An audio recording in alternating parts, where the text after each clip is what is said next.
এই মুহূর্তে ঘোষণা হলো রংপুর এক্সপ্রেস প্লাস তেস্তা এক্সপ্রেস এখনই ছেড়ে যাবে।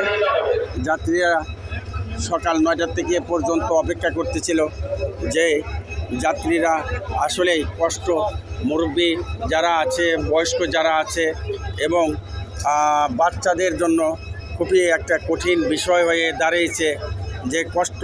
এই কষ্টের আবার এদিকে গাড়িতে যে পানি ছিল সারাদিনে সে পানি শেষ হয়ে গেছে, গাড়িতে পানি নেই, সেটা প্রসাব পায়খানা করার জন্য যে পানিটা প্রয়োজন সে পানিটা নাই। এই দুর্ভোগ পোহাইতে হবে সাধারণ যাত্রীদের কেন?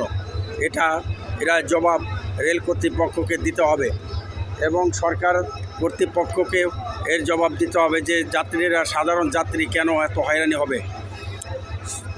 ছাত্রদের আন্দোলন তুলে নেবে এইমাত্র মাইকে ঘোষণা করছে, তো যদিও আন্দোলন তুলে নেবে তো যাত্রীদের যে হয়রানিটা, এই দীর্ঘ প্রায় 10 ঘন্টা টাইম এরা অপেক্ষা করছে, সে অপেক্ষার অবসান এখনই ঘটবে।